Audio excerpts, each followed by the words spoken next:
নমস্কার, আমি অনুপ রক্ষিত, আর আপনারা আমার সঙ্গে আছেন নিউজ 7 দিন বাংলায়। আজকের যে প্রতিবেদনটা করব,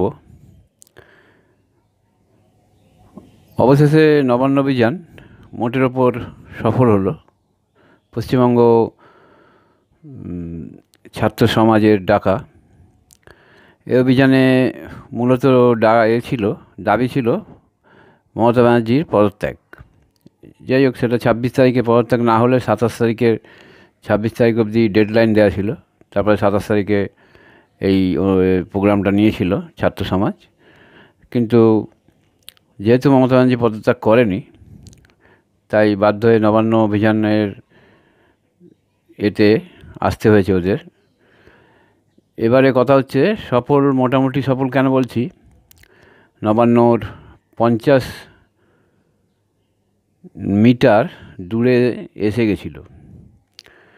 50 মিটারের মধ্যে ছাত্র সমাজ জমায়েত করেছিল, যা আশা করা যায় নবান্ন 14 তলার মমতা ব্যানার্জি ছিলেন, যে থেকে থাকেন সেদিনকে, আওয়াজ ছাত্র সমাজে পেয়েছেন। এরপর বিভিন্ন জায়গায় যথেষ্ট অশান্তি হয়েছে, নির্মমভাবে ছাত্রদের ওপর লাঠিপেটা হয়েছে, জলকামান, টিয়ার গ্যাস, সব দিক থেকেই যতটা পারা যায় রোকার চেষ্টা করেছিল পুলিশ। যাই হোক, সব ছাপিয়েও বলা যায় সফলই হয়েছে এই ছাত্র সমাজের ডাক। ছাত্র সমাজের সঙ্গে কোনো রাজনৈতিক রং ছিল না, বিজেপিও ছিল না, সিপিএম, বামফ্রন্ট, কংগ্রেস, কারোরই কোনো পতাকা ছিল না, কোনো দলের কোনো লোকজন ছিল না। প্রত্যেকে সেটা স্বীকার করেছেন। এরপর বিজেপির আজকে বাংলা বন্ধ চলছে, তাতেও সারা অন্তত অর্ধেক বলা যায় সারা পাওয়া যাচ্ছে।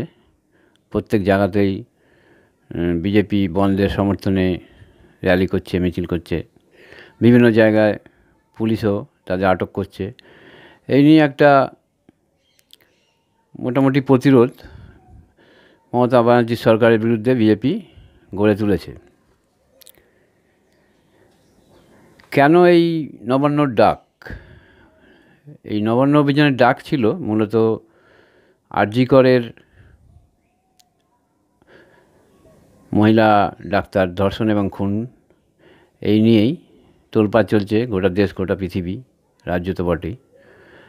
আর সেই তার প্রতিবাদ যাতে সঠিক বিচার পায় এই মেয়েটি, ডাক্তার মেয়েটি, তার জন্যেই নবান্ন অভিযান ছিল। তার সঙ্গে তো মমতা ব্যানার্জি পদত্যাগ করার ব্যাপারও ছিল। এখন বিচার পাচ্ছে না কেন? আজ 20 দিন হয়ে গেল। সামনে একজনকে খাড়া করে, সঞ্জয় রায় বলে একজনকে, সিভিক ভলেন্টিয়ার, সবাইকে আড়াল করার একটা চেষ্টা সরকার থেকে করা হচ্ছে বলেই অভিযোগ তুলছে বিরোধী দলেরা। এখন সিবিআইয়ের ভূমিকা নিয়েও প্রশ্ন উঠে যাচ্ছে। বাংলার মানুষ এখন সিবিআইয়ের দিকেই আবার আঙুল তুলবার চেষ্টা করছে, কেননা বিগত 2-2.5 বছর ধরে সিবিআই তদন্ত চালাচ্ছে দুর্নীতির বিরুদ্ধে। পার্থ চ্যাটার্জি, অনুব্রত মণ্ডল, বালু মল্লিক, জ্যোতিপ্রিয় মল্লিক, আরও অনেকে, প্রায় 30টা নেতা, মন্ত্রী, এমএলএ নিয়ে জেলের মধ্যে আছে। অথচ তাদের কাউরই কোনো কনক্লুশন আসছে না। এই নিয়ে হাইকোর্টও ক্ষুব্ধ। সিবিআইয়ের এত ঢিলেমির কারণটা কি কেউ বুঝে উঠতে পারছে না।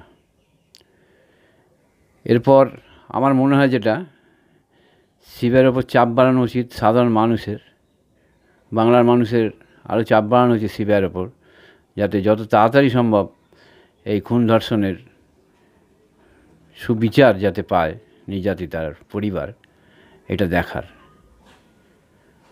আজকের প্রতিবেদন এইটুকুই। আমরা পরে আবার ফিরে আসছি। নমস্কার।